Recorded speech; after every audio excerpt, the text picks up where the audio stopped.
नमस्कार दोस्तों, जेवी स्टडी पॉइंट के यूट्यूब चैनल में आपका बहुत बहुत हार्दिक स्वागत और अभिनंदन करता हूं। मैं डॉक्टर देव कुमार, पीएचडी इतिहास एक बार, जेआरएफ 4 बार, नेट पास। दोस्तों, UGC net set assistant professor PGT history के लिए ये प्रैक्टिस सेट नंबर 375 है। बहुत ही शानदार प्रैक्टिस सेट है आज भी। तो आइए शुरू करते हैं बिना किसी देरी के।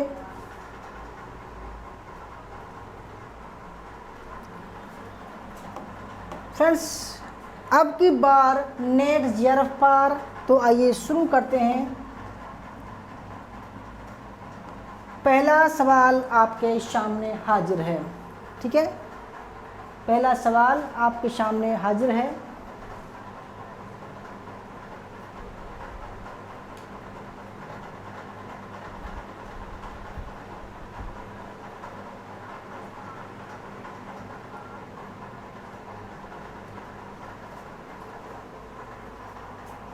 पहला सवाल आपके सामने हाजिर है। पहला सवाल है,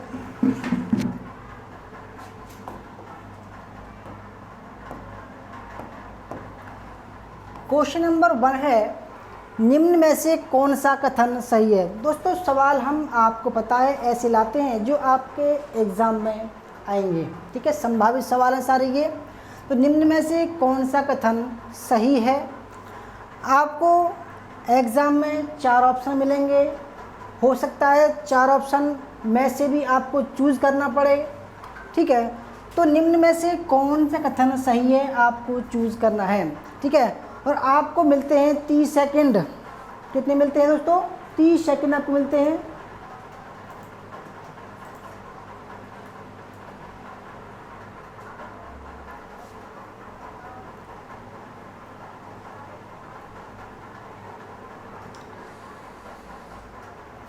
तो पहला ऑप्शन देखते हैं, रोपण। रोपण कहाँ है दोस्तों? पंजाब में है। ठीक है, काफ़ी बड़ी मात्रा में वहाँ पर साक्ष्य मिले हैं सिंधु घाटी सभ्यता के। ठीक है, रोपण में मालिक के साथ कुत्ता को दफनाने का साक्ष्य मिला है। बिल्कुल मिला है। ठीक है दोस्तों, देखो, कुत्ता और मालिक ये 2 जगह मिले हैं। पहला कहाँ मिला है? बुर्ज होम में मिला है। बुर्ज होम कहाँ है? ये जम्मू कश्मीर में है। और रोपड़ कहाँ है? पंजाब में। इन दोनों जगह पर मालिक के साथ में कुत्ता को दफनाने के साक्ष्य मिले हैं। नोट करते रहना। ठीक है, तो मालिक के साथ में कुत्ता कहाँ कहाँ मिला है? रोपड़ प्लस बुर्ज होम। ठीक है, याद रखना 2 जगह मिला है। ठीक है, बुर्ज होम पहला। ठीक है, दूसरा, लोथल में मालिक के साथ बकरे को दफनाने का। बिल्कुल ठीक है भाई। देखो, मालिक के साथ में बकरे को इसलिए दफनाया गया क्योंकि उस समय के लोग ये मानते थे कि मरने के बाद में इंसान को भूख लगेगी। ठीक है, तो बकरा जो था उस समय एक खाने की वस्तु थी। ठीक है, क्योंकि उस समय दोस्तों इतनी कृषि उन्नत नहीं थी। तो अमीर जो लोग थे वो क्या करते थे कि भाई इसको बकरा प्रिय है ना, क्या खाद्य पदार्थ जो प्रिय था उसको समाधि के साथ में, समाधि में इंसान के साथ में रखते थे। ठीक है, पानी वगैरह और खाना वगैरह। तो एक समाधि में क्या मिला है? लोथल में मालिक के साथ बकरे को दफनाने का साक्ष्य मिला है। बिल्कुल ठीक है दोस्तों। ये जो है, ये जो खाद्य पदार्थ थे उस समय के खाद्य पदार्थ बकरा है ना, यानी कि मीट वगैरह, जो मीट होता है ना, जो पशु थे वो खाने के रूप में काम आते थे। ठीक है, तीसरा, लोथल में एक युग्म समाधान में, लोथल में एक युग्म समाधान में पुरुष और नारी को साथ दफनाया गया है।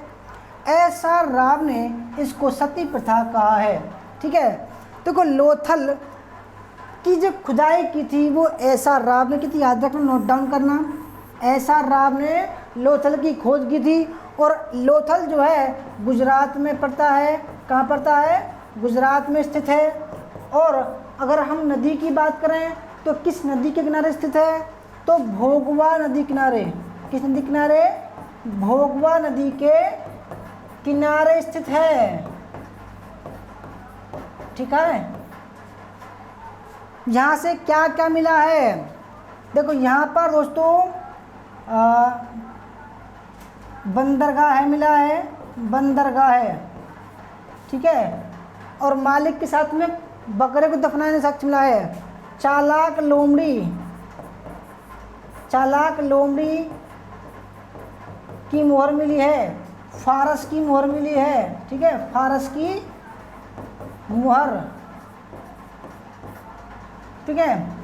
और हाथी दांत का पैमाना मिला है। हाथी दांत का पैमाना मिला है।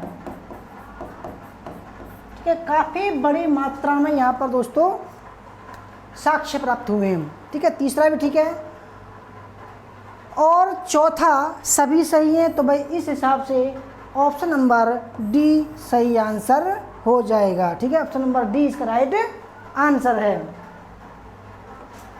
क्वेश्चन नंबर 2 पर आते हैं।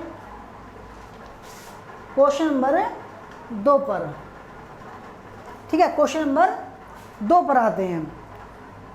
निम्नलिखित में से कौन सा कथन सही नहीं है? ठीक है, आपको बताना है कौन सा कथन सही नहीं है।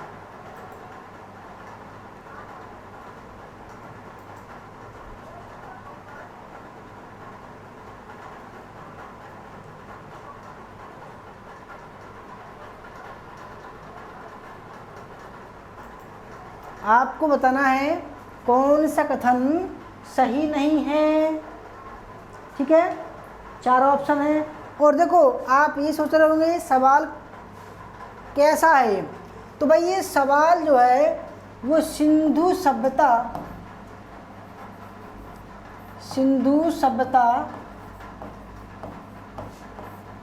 का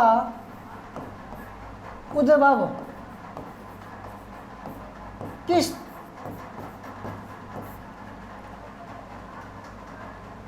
कैसे हुआ? ठीक है, कैसे हुआ?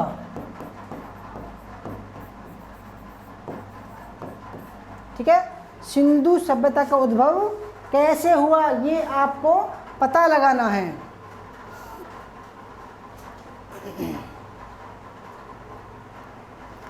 तो निम्न में से कौन सा सही नहीं है? ठीक है, विदेशी उत्पत्ति एक सिद्धांत किसने कहा, किन किन विद्वानों ने कहा, ये आपको बताना है। ठीक है, व्हीलर, डी कोसम्बी भी इसी लाइन में है। ठीक है, दूसरा ऑप्शन वैदिक आर्यों से उत्पत्ति हुई है सिंधु सभ्यता की, ये किसने कहा है, बीबी लाल, रामचंद्र, लक्ष्मण स्वरूप। ठीक है, तीसरा द्रविड़ सभ्यता से उत्पत्ति हुई है सिंधु सभ्यता की, तो सुनीति कुमार, राखल दास बनर्जी, और क्रमिक विकास का सिद्धांत ये कहा है दयाना साहनी और जॉन मार्शल।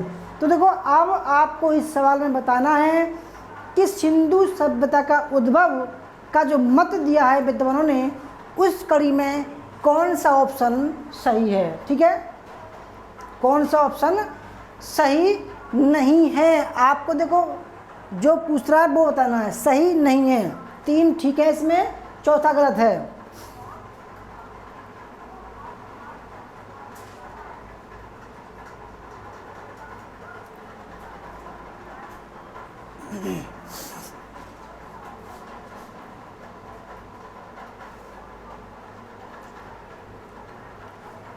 तो देखो दोस्तों, सिंधु सभ्यता की उत्पत्ति भी होती है, उसके संबंध में भी कुछ इतिहासकारों के मत आते हैं। सिंधु सभ्यता का पतन भी होता है, उसके लिए भी कुछ इतिहासकारों ने मत दिए हैं, जैसे कि बाढ़ से नष्ट हुआ, मलेरिया से हुआ है ना, विदेशी आक्रमण से हुआ। ठीक है, और भौगोलिक परिवर्तन से हुआ, जलवायु परिवर्तन से हुआ, इस तरीके से कुछ मत दिए गए हैं। इसी प्रकार सिंधु सभ्यता का उद्भव कैसे हुआ, वह कैसे आई होगी, इस तरीके का मत जो है विद्वानों ने दिया है। तो पहला मत है विदेशी उत्पत्ति का सिद्धांत, यानी कि सिंधु सभ्यता के लोग जो थे वो विदेशी थे, विदेश के लोग आए, यहाँ पर उन्होंने अपना एक सभ्यता बसाई। तो ये कहा है जॉन मार्शल, चाइल्ड, मैके, व्हीलर, डीडी कौशाम्बी ने। ये वाला ऑप्शन बिल्कुल ठीक है, गलत नहीं है। ठीक है, यानी कि इन इतिहासकारों ने बताया कि सिंधु सभ्यता का उद्भव विदेशी उत्पत्ति का एक चरण था। ठीक है। दूसरा, बीबी लाल और रामचंद्र लक्ष्मण स्वरूप ने कहा कि वैदिक आर्यों से सिंधु सभ्यता की उत्पत्ति हुई है। बिल्कुल ठीक है। तीसरी उत्पत्ति के बारे में क्या बोला गया है कि सुनीति कुमार राखलदास बनर्जी कहते हैं कि द्रविड़ सभ्यता से उत्पत्ति हुई है। बिल्कुल ठीक है। और देखो, तो चौथा ऑप्शन है वो ही सही नहीं है, क्योंकि क्रमिक विकास का सिद्धांत यानी कि धीरे धीरे उस सभ्यता का विकास हुआ, यह कहते हैं। इसको किसने कहा है दोस्तों? ठीक है, देखो डी में यहाँ पर लिख रहा हूँ। ठीक है, ये कहा है अमलानंद घोष ने। अमलानंद घोष कहते हैं, अमलानंद घोष, साथ में आलचिन दंपत्ति, आलचिन दंपत्ति यानी कि पति पत्नी। ठीक है, और साथ में धर्मपाल अग्रवाल भी कहते हैं कि क्रमिक विकास, धीरे धीरे विकास हुआ।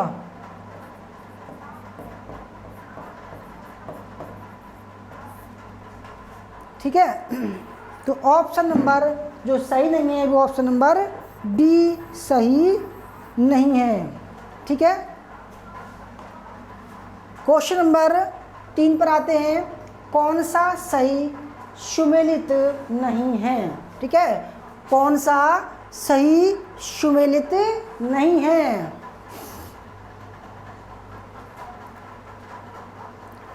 तीस सेकेंड का समय है, तो थोड़ा सा समय लगेगा, परंतु देखो आपको क्लास करनी है। ठीक है, समय नहीं देखना है। समय, जितना समय लगेगा उस समय में आपको कुछ न कुछ जानकारी अवश्य दूंगा। ठीक है, तो 30 सेकंड का समय है आपको कमेंट करने के लिए।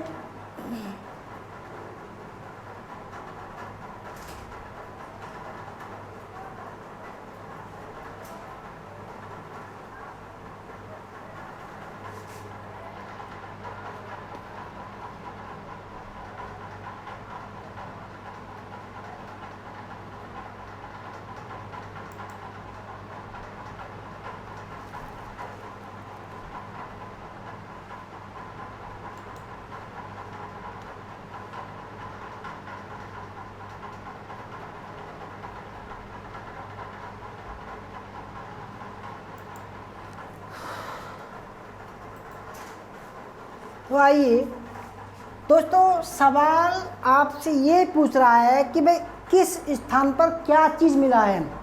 तो मोहनजोदड़ो सॉरी, तो कौन सा कथन सही नहीं है?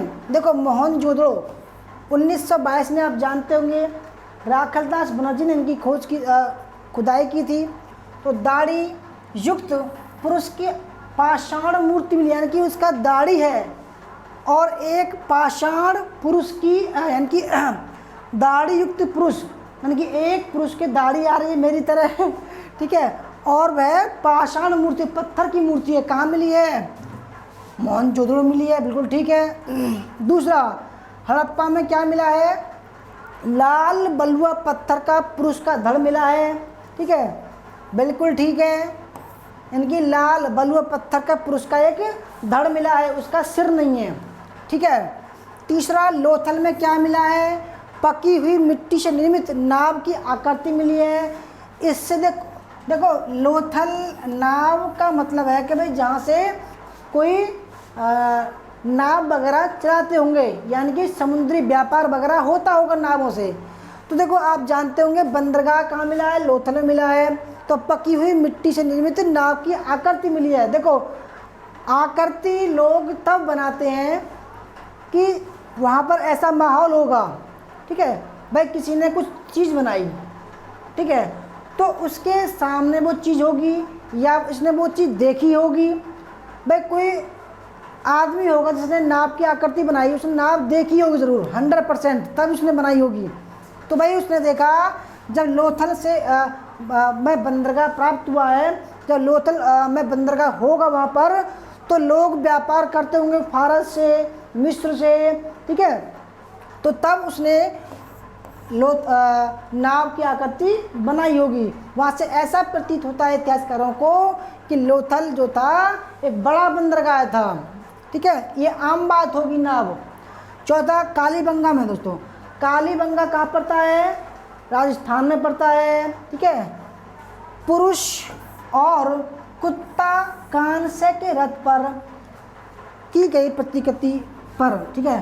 दोस्तों सवाल ये है कि देखो पुरुष और कुत्ता कांसे के रथ पर, यानी कि कांसे का रथ है इस तरीके से,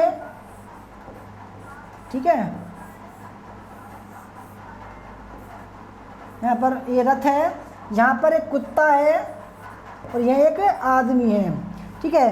तो इस तरीके की आकृति जो मिली है वो मिली है महाराष्ट्र के दायमाबाद में, महाराष्ट्र के दायमाबाद में,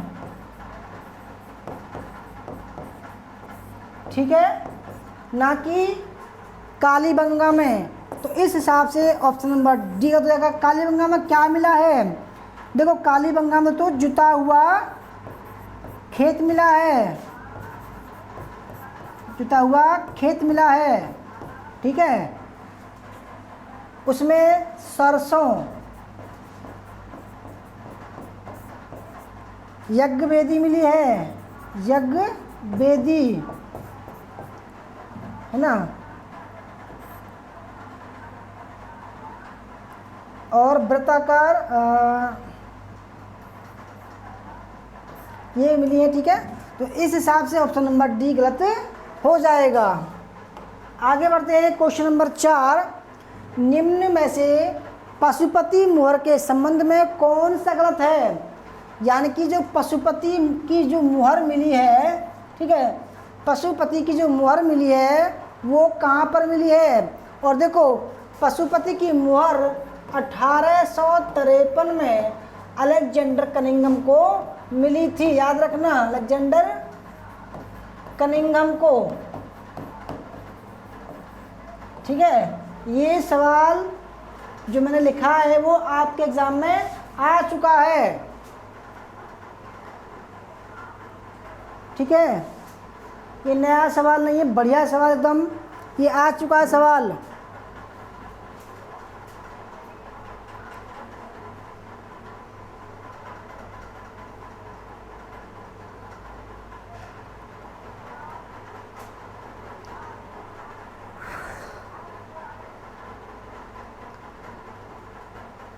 देखो 1853 में एक मुहर मिली थी अलेक्जेंडर कनिंघम को, वो मिली थी हड़प्पा में, ठीक है, हड़प्पा में मिली थी। परंतु एक मुहर और मिली थी,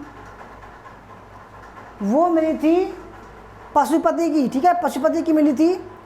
परंतु जो अलेक्जेंडर कनिंघम को मिली थी वो पशुपति की नहीं थी, कुछ तो वो एक मातृ देवी की टाइप की थी। मैं थोड़ा मिसमैच हो गया, पशुपति की नहीं थी वो, ठीक है। अब देखो पशुपति की जो मुहर मिली है वो मिली है मोहनजोदड़ो से। कहाँ से मिली है? मोहनजोदड़ो से मिली है, मोहनजोदड़ो से। तो पहला ही ऑप्शन गलत हो जाएगा, ठीक है, यही आपसे पूछा गया है। दूसरा, इस पर योगी की मुद्रा में एक मानवीय आकृति का चित्रण हुआ, यानी कि इतनी बड़ी मूर्ति दोस्तों ये है, ठीक है, इस पर एक आदमी बैठा हुआ है पालती मारकर, ठीक है। इसके सिर पर जो है दोस्तों इस तरीके से त्रिशूल से बना हुआ है, ठीक है। इस तरफ भैंसा है ना, यहाँ पर दो हिरन चुग रहे हैं, खाना खा रहे हैं चिरन। इस तरीके से जो है एक पशुपति की मोहर मिली है। एक तरफ भैंसा प्लस गेंडा, ठीक है, दूसरी तरफ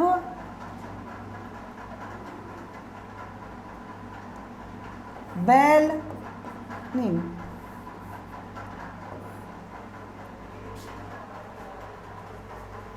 ठीक है,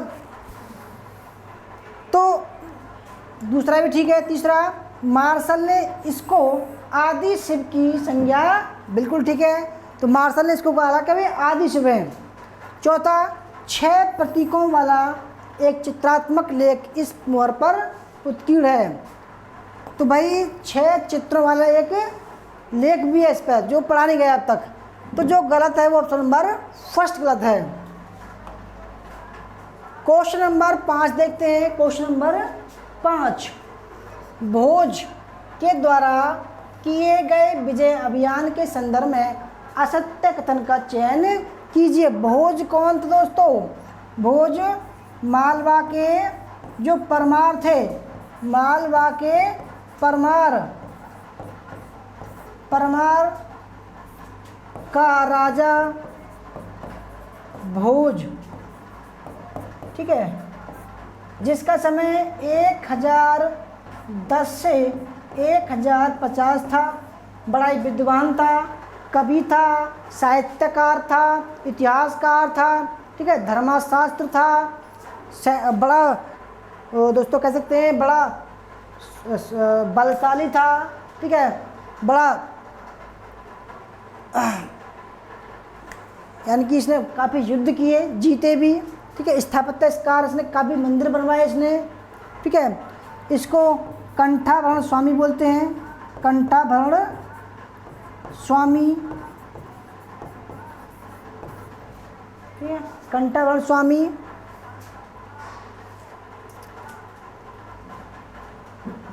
तो आपको बताना है असत्य कथन, कौन सा कथन गलत है।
सरस्वती कंठाभरण, ठीक है, सरस्वती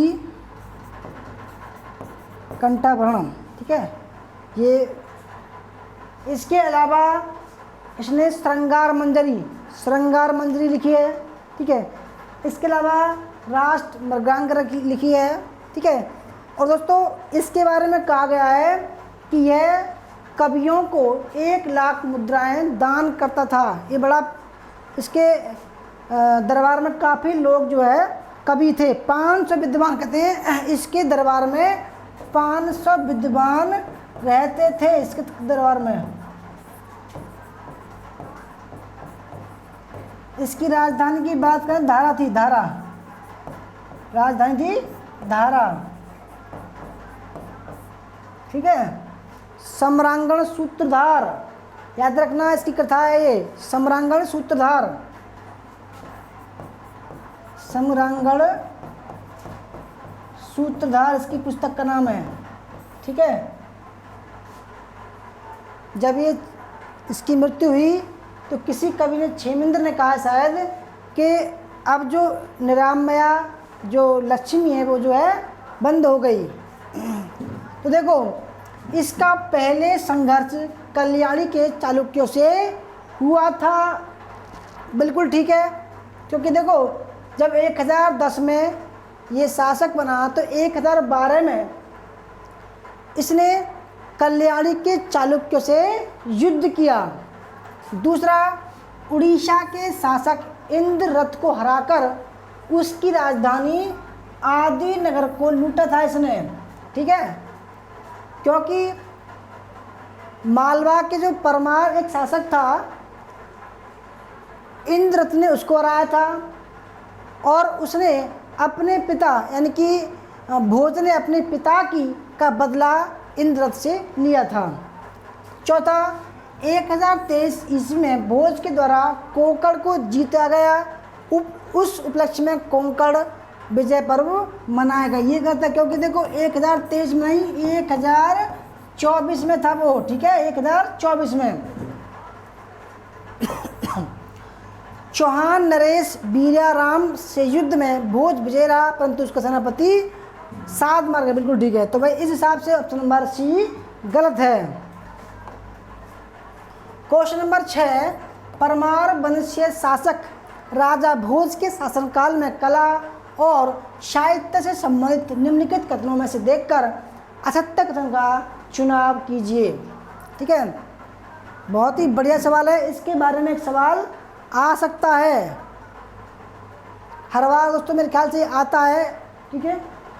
हर बार एक सवाल राजा भोज से आता है, तो बड़ा महत्वपूर्ण है ये।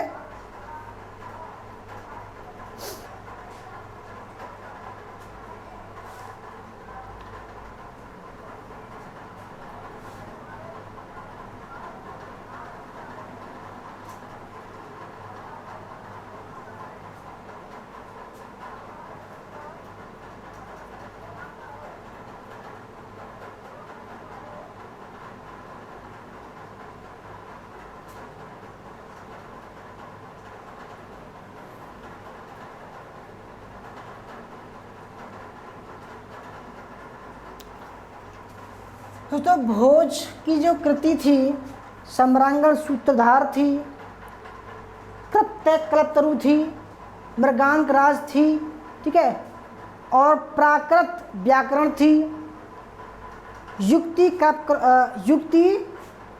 कल्पतरु, याद रखना कई बार आ चुका है, युक्ति कल्पतरु, ठीक है, श्रृंगार प्रकाश, श्रृंगार मंजरी। तो आइए देखते हैं भोजशाला के शिलालेखों पर मदन कवि द्वारा रचित परिजात मंजरी नामक वाटिका का अंकन देखने को मिलता है। बिल्कुल ठीक है। तो देखो भोजशाला के शिलालेख मिले हैं जिसका लेखक कौन है, मदन कवि, और बुक का नाम है परिजात मंजरी नामक नाटक का अंकन देखने को मिलता है भोजशाला के अभिलेखों पर। बिल्कुल ठीक है। दूसरा, परिजात मंजरी नाटक परमार राजा शीघ्र द्वितीय की प्रशंसा में लिखा गया था। दोस्तों परिजात मंजरी नाटक राजा जो था परमार राजा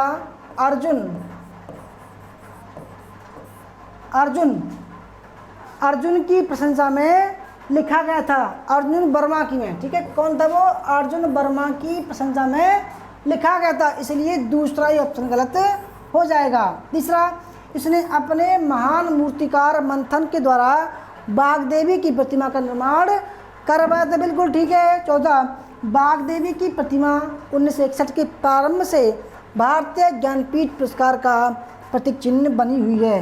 यानी कि दोस्तों जो भारतीय ज्ञानपीठ पुरस्कार दिया जाता है उस पर बागदेवी की प्रतिमा होती है। तो भाई ऑप्शन नंबर इसका बी गलत है और बाकी सब ठीक है।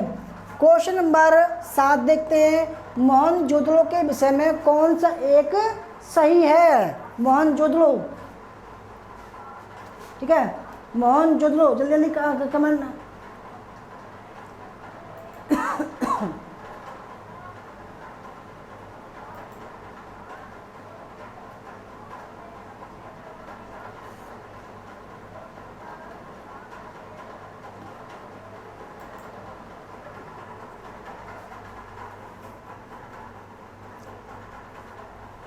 तीस सेकेंड का समय है कमेंट करने के लिए आपको।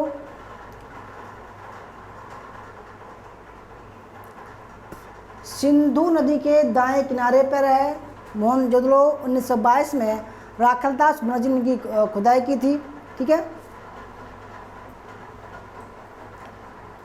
तो यहाँ पर क्या क्या साक्ष्य मिले खुदाई के दौरान? पहला ऑप्शन, गृह निर्माण तरासे और उपयुक्त पत्थरों से होता था। तो भाई दोस्तों देखो, माना मोहनजोदड़ो में पक्की मिट्टी के घर बने होते थे, ठीक है, जिनको पकाया जाता था, परंतु उस पर पालिश या तरासे हुए नहीं थे वो। ठीक है, आपको बताना है कौन सा सही है। तो भाई पहला ऑप्शन गलत हो जाएगा, पहला सही नहीं है। दूसरा, कुल्हाड़ी, छेनी, छुरिया और मछली पकड़ने कांटे यह सब लोहे के बने हुए थे। तो भाई दोस्तों लोहे का साक्ष्य तो नहीं मिलता है, वो बने हुए थे कांसे के। किसके? कांसा था, कांसा का बना हुआ था। दूसरा भी गलत है। तीसरा, स्नानागार का फर्श पकी हुई ईंटों का बना हुआ था। क्या ये ठीक है गलत है दोस्तों? देखो भाई, तो साथ में का तीसरा ठीक है, क्योंकि स्नानागार जो था, ठीक है, जो जिसकी लंबाई 11 कुछ थी, ठीक है, उसकी जो चौड़ाई थी वो 4 के आसपास थी और जो गहराई थी वो 2.47 मीटर थी। ठीक है, तो उस स्नानागार का जो फर्श मिला है वो पकी हुई ईंटों का बना हुआ था। तो तीसरा ठीक है। चौथा, यहाँ के निवासियों को सोने के आभूषणों का ज्ञान नहीं था, जबकि था। ठीक है, तो चौथा भी गलत है। इस हिसाब से option number C right answer हो जाएगा। ठीक है, ऑप्शन नंबर सी।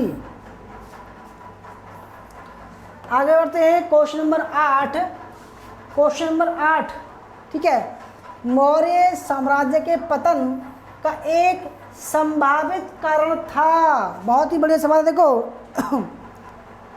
आपको बताना है संभावित कारण। ठीक है, मौर्य साम्राज्य, अगर हम मौर्य साम्राज्य की बात करें तो देखो 322-23 में चंद्रगुप्त मौर्य ने इसकी स्थापना की। चंद्रगुप्त मौर्य ने, ठीक है। दूसरा शासक था बिंदुसार, यह बना था यानी कि 322 से 298। बिंदुसार 298 से 273। इसके बाद में तीसरा शासक बना अशोक, यह 273 से 232 तक। और इसके बाद में कुछ अयोग्य उत्तराधिकारी हुए और अंतिम जो बना, अंतिम वो था बृहदत्त। 184 ईसा पूर्व में इसकी हत्या एक ब्राह्मण मंत्री, इसका नाम था पुष्यमित्र शुंग, उसने कर दी। ठीक है,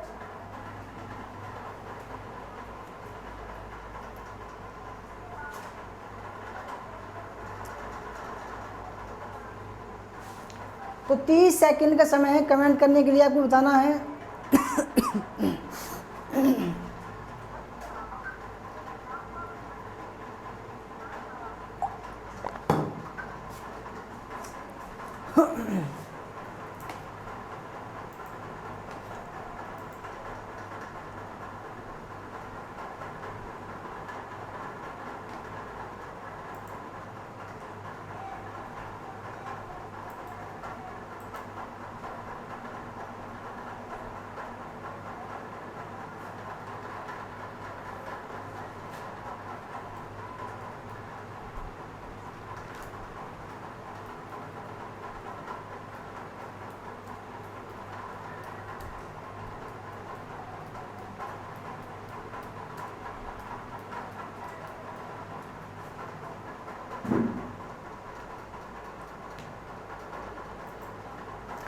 तो देखो दोस्तों, 8वां सवाल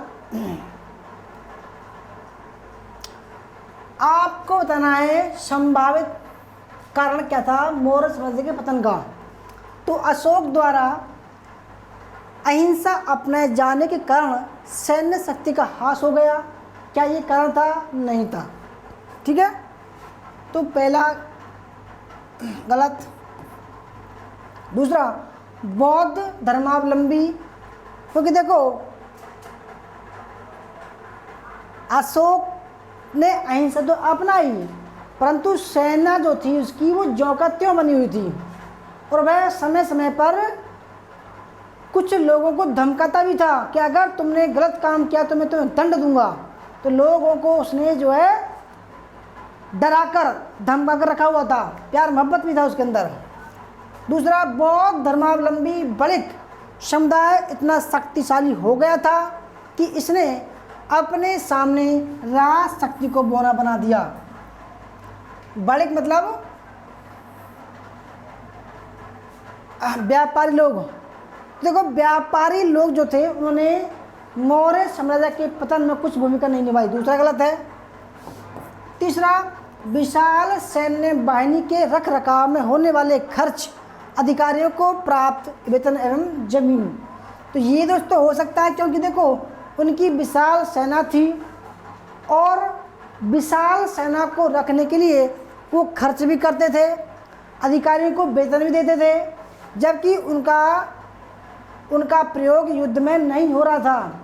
ठीक है, तो तीसरा हो सकता है। चौथा, बंदोबस्त में होने वाले अर्थ व्यय की वजह से मौर्य साम्राज्य की अर्थव्यवस्था डगमगा गई थी। देखो अर्थव्यवस्था नहीं डगमगाई थी, परंतु जो विशाल सैनिक थे, विशाल सेना थी, उसकी वजह से होने वाले खर्च और अधिकारियों को वेतन की वजह से मौर्य साम्राज्य के पतन का संभावित कारण हो सकता है। तो ऑप्शन नंबर इसका सी राइट आंसर हो जाएगा।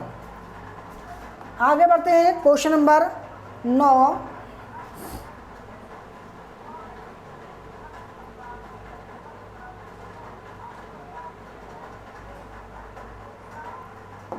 क्वेश्चन नंबर 9, विरूपाक्ष मंदिर के संदर्भ में निम्नलिखित में से कौन सा कथन असत्य है? विरूपाक्ष मंदिर,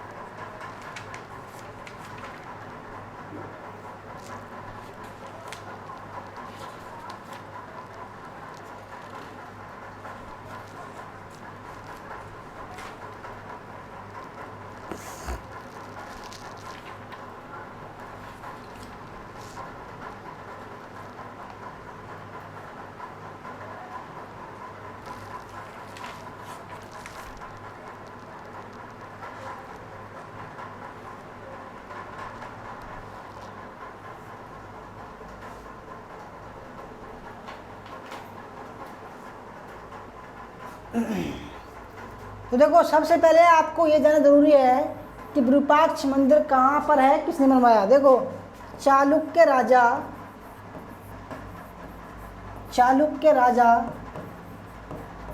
विक्रमादित्य की रानी जिसका नाम था लोक महादेवी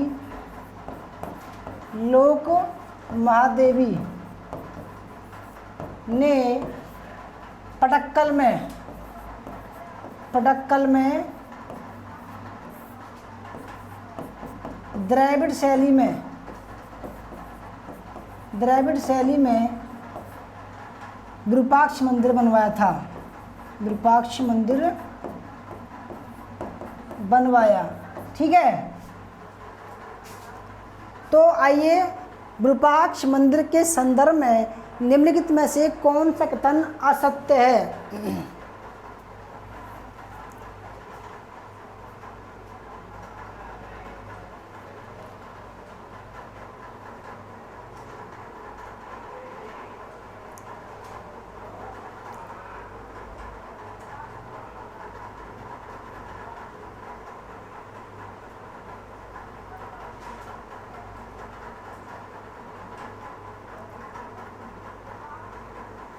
पहला ऑप्शन, मंदिर के अभिलेखों को उत्तर भारतीय ज्ञान सुभाचार्य के द्वारा लिखा गया था। जो मंदिर के अभिलेख थे दोस्तों, उसको उत्तर भारतीय ज्ञान सुभाचार्य के द्वारा लिखा गया था। बिल्कुल ठीक है।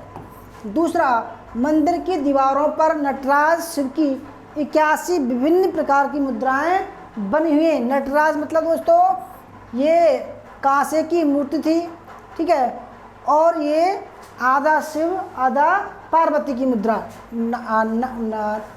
डांस करती हुई, ठीक है। दूसरा ठीक है। तीसरा, इस मंदिर में कृष्ण लीला के दृश्यों का वर्णन है। देखो ये गलत है, क्योंकि देखो विरूपाक्ष मंदिर में कृष्ण लीला नहीं, रामायण के अंकन है। याद रखना, रामायण के दृश्यों का अंकन है। चौथा, इस मंदिर का वास्तुकार गंड था। बिल्कुल ठीक है, गंड याद रखना। मंदिर की दीवारों पर उन सभी शिल्पकारों के हस्ताक्षर हैं जिन्होंने इसका निर्माण किया था। बिल्कुल ठीक है। छठा, चालुक्य काल में सर्वप्रथम विरूपाक्ष मंदिर में ही गोपुरम देखने को मिलता है। गोपुरम मतलब दोस्तों बाहर का दृश्य है, यानी कि पहले जो मंदिर बनते थे वो खुले में बनते थे, परंतु ये जो मंदिर है ये चारों तरफ से दीवार से घिरा हुआ है, उसको बोलते गोपुर बोलते हैं, ठीक है। एफ, मंदिर की भीतरी छत पर राजा विक्रमादित्य द्वितीय की छवि का अंकन देखने को मिलता है। तो भाई इस हिसाब से इसमें जो गलत है केवल सी गलत है, और बाकी सब बहुत ही बढ़िया सवाल है, आ सकता है सवाल, ठीक है। क्वेश्चन नंबर 10 देखते हैं। बृहदेश्वर मंदिर के संबंध में निम्नलिखित कथनों को देखकर असत्य कथन का चयन कीजिए। आपको पता होना चाहिए कि बृहदेश्वर मंदिर कहाँ पर है, किसने बनवाया, ठीक है, और किसके लिए बना हुआ है। देखो निर्माता कौन था इसका, थोड़ा निर्माता था राजराज प्रथम जो चोल था, ठीक है। यह शैव मंदिर है, शैव मंदिर, और ग्रेनाइट का बना हुआ है, ठीक है। यह चोल काल का प्रथम मंदिर है जिसके चारों तरफ 4 दीवारी का निर्माण किया गया था। बिल्कुल ठीक है। इस मंदिर का विमान 13 मंजिल ऊंचा पिरामिड आकार का है। यानी कि दोस्तों विमान का मतलब होता है, यानी कि जैसे कि एक इसके ऊपर एक विमान, 2 विमान, 3 विमान, 4 विमान, इस तरीके से बने हुए, ऊपर थोड़ा पतला हो गया है, ठीक है। दूसरा भी ठीक है। यह द्रविड़ शैली का सबसे ऊंचा मंदिर है। बिल्कुल ठीक है। मंदिर का निर्माण 14 वर्षों में पूर्ण हुआ। गलत। इसका निर्माण दोस्तों 7 वर्षों में हुआ। कितने वर्षों में हुआ? 7 वर्ष लगे इसको बनने में, ठीक है। मंदिर के बाहर एकास्मक नंदी की मूर्ति है। एकास्मक मतलब दोस्तों एक ही पत्थर को काटकर बनाई गई मूर्ति, एक ही बड़ी चट्टान को काटकर बनाई गई मूर्ति को बोलते हैं एकास्मक नंदी। मतलब दोस्तों शिव जी का जो प्रिय पशु था, जिस पर बैठकर वो चलते थे, जिस पर बैठकर उनकी बारात गई थी शिव जी की, तो नंदी, ठीक है, की मूर्ति है, जो कि भारत में दूसरी सबसे बड़ी नंदी की मूर्ति है। तो ये भी ठीक है। तो इस हिसाब से ऑप्शन नंबर सी गलत है और बाकी सब ठीक है। तो भाई ये थी आज की क्लास। कैसी लगी? अच्छी लगी लाइक करना, शेयर करना, कमेंट करना। Thank you very much. मिलते हैं कल अगली क्लास के साथ में। तब तक के लिए टाटा बाय बाय। जय हिंद, जय भारत, वंदे मातरम। इसकी PDF भी दोस्तों हम अपलोड कर देंगे।